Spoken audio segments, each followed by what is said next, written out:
जहाँ पर पार्ट 1 का एंड हुआ था वहीं से पार्ट 2 स्टार्ट होता है। वही न्यूज के टोनी ने ये एक्सेप्ट कर लिया है कि वही आयरन मैन है। किसी के टीवी पर चल रही होती है और जो आदमी इसको देख रहा होता है उसका नाम इवैन होता है। ये न्यूज देखते ही इवैन के फादर की डेथ हो जाती है तो इवैन कहता है कि मैं आयरन मैन से बदला लेके जरूर रहूंगा। तो वो भी एक छोटा सा टूल तैयार करता है जिससे वो अपना ड्रेस बनाने वाला था, क्योंकि वो आयरन मैन से फाइट करने लगा था।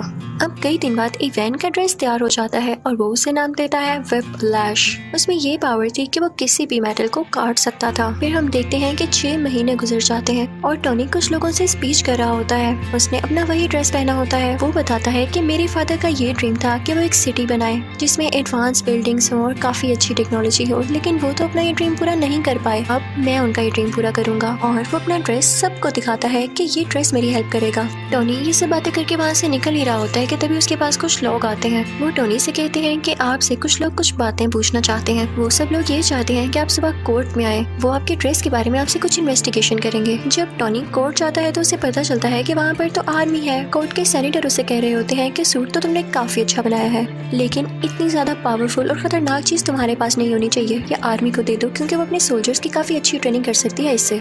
तो टोनी कहता है कि नहीं, वो ड्रेस मैंने बनाया है, मेरी मेहनत लगी है उसमें, मैंने उस पर कई एक्सपेरिमेंट्स किए और मुझे ही उसको यूज करना आता है। वो मेरा ड्रेस है और मैं ही आयरन मैन हूँ। No one can be Iron Man. कोई आयरन मैन नहीं बन सकता मेरे अलावा। वहाँ पर टोनी का वही ब्लैक दोस्त भी होता है, लेकिन इस पार्ट में उसका फेस चेंज है, यानी किसी और को टोनी का दोस्त बना दिया गया है, लेकिन कैरेक्टर वही है। वो भी सेम बात कहता है कि मुझे ये कहना पड़ रहा है कि ये ड्रेस वाकई बहुत डेंजरस है और ये आर्मी के पास होना चाहिए, लेकिन फिर भी टोनी नहीं मानता। फिर वहाँ पर एक वेपन एक्सपर्ट भी आता है जो कि सेम बात बोलता है, लेकिन टोनी कहता है कि मैं तुम लोगों में से किसी की बात नहीं सुनने वाला। टोनी उन सब से कहता है कि मैं जानता हूँ आप लोगों को ऐसा करने के लिए किसने कहा है। इनफैक्ट वो आदमी इसलिए चाहता है कि आप लोग मेरा ड्रेस ले लें क्योंकि वो खुद ऐसा ड्रेस नहीं बना पा रहा। उसने मेरी कॉपी करके कई ज्यादा ड्रेसेस बनाए हैं, लेकिन वो उस काम के नहीं जो कि मेरा ड्रेस है। तो आप लोग उसकी बातों में क्यों आ रहे हैं? मैं आपको प्रूफ्स भी दिखाता हूँ। और टोनी फिर उनको प्रूफ्स भी दिखाने लगता है कि वाकई वो आदमी कैसा है। वो कहता है कि इतना बड़ा वेपन मेकर मेरी ड्रेस को कंट्रोल ही नहीं कर पा रहा, तो आप लोग कैसे कर पाएंगे? इसे सिर्फ मैं चला सकता हूँ और मैं जानता हूँ ये किसी को नुकसान नहीं देगा।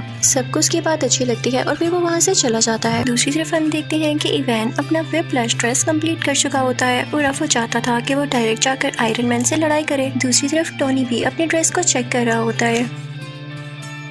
उसके ड्रेस में एक ऐसा कोड होता है जो कि सबसे ज्यादा यूजफुल था, लेकिन यूजफुल होने के साथ साथ वो काफी खतरनाक भी था। उसकी वजह से टोनी की बॉडी में काफी पॉइजन फैल रहा था। उसी दौरान टोनी इस सोच में भी पड़ जाता है कि अगर मुझे कुछ हो गया तो कंपनी का क्या होगा।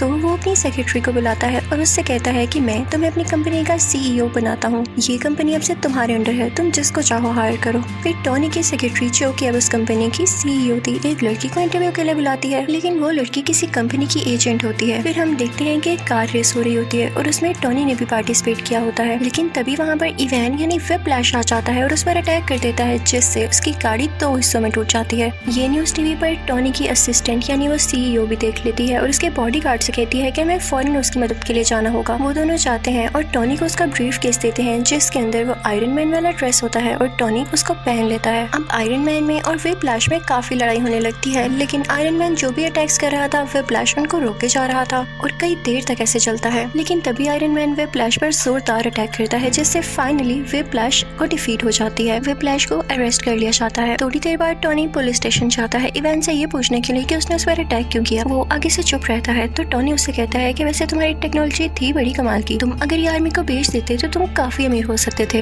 और ये कह के वो वहाँ से चला जाता है। फिर हम देखते हैं कि एक और आदमी आता है जो कि सेम टू सेम इवैन के जैसा था, इवन उसका यूनिफॉर्म भी। वो दरअसल जेल में इसलिए भेजा गया था ताकि उसको मरवाकर लोगों को ये शो किया जा सके कि इवैन मर चुका है। और एक आदमी जो कि बहुत बड़ा गैंगस्टर था असली इवैन को रेस्क्यू कर लेता है, वहाँ से निकलवा लेता है। सबको यही लग रहा था कि इवैन मारा जा चुका है क्योंकि उन्होंने वहाँ पर ब्लास्ट करवा के नकली इवैन को मरवा दिया था।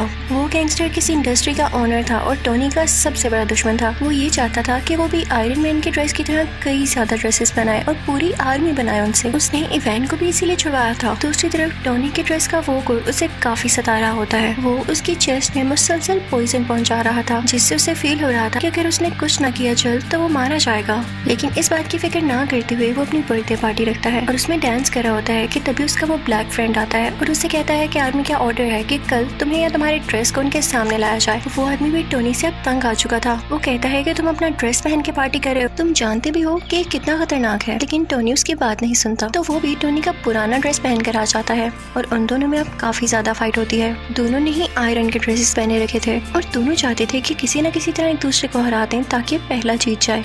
अब दोनों अपने अपने हाथ से लेजर निकालने लगते हैं और एट अ टाइम लेजर निकलने से दोनों लेजर्स आपस में टकरा जाती हैं और बहुत बड़ा ब्लास्ट होता है। जहाँ पर ब्लास्ट होता है और टोनी की बर्थडे पार्टी हो रही होती है, वो जगह कोई और नहीं बल्कि टोनी की कंपनी होती है। अब वहाँ से टोनी का पुराना ड्रेस लेके वो ब्लैक फ्रेंड तो चला जाता है, लेकिन टोनी वहीं पर नशे की हालत में होता है। फिर हम देखते हैं कि एक आंख वाला आदमी टोनी के पास आता है और उससे कहता है कि तुम्हारे फादर क्या क्या करना चाहते थे और तुम क्या कर रहे हो, तुम नशा करके इधर उधर फिरते रहते हो। तो टोनी कहता है कि अपनी जुबान बंद रखो, तुम होते कौन हो ऐसे बोलने वाले। तो वो आदमी कहता है मैं तुम्हारे बारे में सब कुछ जानता हूँ। वो लड़की जो तुम्हारी कंपनी में इंटरव्यू देने आई थी वो कोई और नहीं बल्कि मेरी ही सीक्रेट एजेंट है और तुम्हारी सारी बातें सारी रिपोर्ट से मुझे देती रही है। फिर वो आदमी ये भी कहता है कि मैं ये नहीं चाहता कि तुम्हारा कोई नुकसान हो, मैं चाहता हूँ कि तुम और ज्यादा अच्छा एक ड्रेस बनाओ जिससे पूरी दुनिया को फायदा हासिल हो और मेरे पास तुम्हारे फादर की कुछ चीजें भी हैं, चाहो तो उन्हें मेरे से ले सकते हो। टोनी उस एक आंख वाले आदमी के पास से वो सारी चीजें ले आता है तो उसे पता चलता है कि उसके फादर जो सिटी बनाना चाहते थे वो उस टूल की मदद से बनाई जा सकती है। वो उस पर पूरी तरह से रिसर्च करने लगता है। वहाँ पर उसको कोट का पूरा डिजाइन भी नजर आ जाता है। वो उस पर थोड़ी सी और रिसर्च करता है और काफी चेंजेस करने के बाद बहुत ही ज्यादा एडवांस टूल बना लेता है और फिर उसी टूल से वो एक नया ड्रेस तैयार करता है जिसको नाम देता है मार्क 6। और साथ ही उसे इवेन की कॉल भी आती है जो कहती है कि मैंने तुम्हारे दुश्मन के साथ मिलकर एक काफी अच्छा ड्रेस तैयार कर लिया है। मैं वेट करूंगा उस दिन का जब तुम और मैं आमने सामने होंगे और देखते हैं कि कौन जीतता है। मैं आप लोगों को राज बताती हूँ कि इन लोगों ने वो ड्रेस किस तरह से तैयार किया। टोनी का वो पुराना ड्रेस जो कि टोनी का दोस्त आर्मी के पास लेके आया था, उस ड्रेस में इवान ने और टोनी के दुश्मन ने कुछ चेंजेस किए और उसको और ज्यादा एडवांस बना दिया कुछ टेक्नोलॉजीज की मदद से, जो कि बहुत सारी वॉर्स लड़ सकता था और फाइट कर सकता था। अब दूसरी तरफ टोनी का दुश्मन लोगों से स्पीच कर रहा होता है कि मैंने आयरन सोल्जर्स बनाए हैं क्योंकि अब आयरन आर्मी का दौर है। दूसरी तरफ टोनी को भी पता चल जाता है कि इवान किसी के साथ सच्चा नहीं है, तो वो जाता है अपने उसी दुश्मन के पास, उसी इंडस्ट्री के ओनर के पास और उसे जाके कहता है कि इवान तुम्हारे साथ धोखा करेगा, वो तुम्हारी सारी आर्मी को अपने कब्जे में कर लेगा और उस सिटी पर अटैक कर देंगी। और ऐसे ही होता है। इवान देखते ही देखते सब सूट्स को अपने काबू में कर लेता है और उस वॉर मशीन को भी, जो कि इन लोगों ने नई टेक्नोलॉजीज के साथ तैयार की थी। वही ड्रेस जो कि टोनी का पुराना ड्रेस था। टोनी उस इंडस्ट्री के ओनर से कहता है कि मैंने कहा था ना, जाओ अब अपने सोल्जर्स को कंट्रोल करो। लेकिन अब बहुत देर हो चुकी थी, तो वो सीक्रेट एजेंट वहाँ पर पहुँचती है जहाँ पर इवान इन सारे आयरन सोल्जर्स को कंट्रोल कर रहा होता है, लेकिन वो सारे के सारे अपना कंट्रोल खो चुके थे। तभी वहाँ पर आता है टोनी जो कि अब आयरन मैन बन चुका था। वो आते ही अपनी पावर्स का यूज करता है और सारे आयरन सोल्जर्स को मार गिराता है, लेकिन तभी उसके सामने आ जाता है व्हिप्लैश जो कि ज्यादा स्ट्रॉन्ग हो गया था अपने उसी ड्रेस में। टोनी यानी आयरन मैन उस पर अटैक करने लगता है, लेकिन अब उस पर कुछ असर नहीं हो रहा था क्योंकि व्हिप्लैश अब काफी स्ट्रॉन्ग हो चुका था और अब वो जानता था कि आयरन मैन का मुकाबला कैसे करना है। तभी टोनी को याद आता है कि जब उसकी और उसके ब्लैक फ्रेंड की लेजर आपस में टकराई थी तो बहुत बड़ा ब्लास्ट हुआ था। वो अपने उस फ्रेंड से कहता है कि हम वो एक्सपेरिमेंट दोबारा से करते हैं। अब वो दोनों ऐसे ही करते हैं और वहाँ पे काफी बड़ा ब्लास्ट होता है। व्हिप्लैश वहीं पर मारा जाता है। अब अगले सीन में हम देखते हैं कि टोनी के पास वही एक आंख वाला आदमी आता है और उससे कहता है कि मैं तुम्हें गुड न्यूज दूं, तुम्हारा जो आयरन मैन वाला ड्रेस है उसको एवेंजर्स ने अप्रूव कर लिया है, यानी अब वो एवेंजर्स टीम में यूज होगा।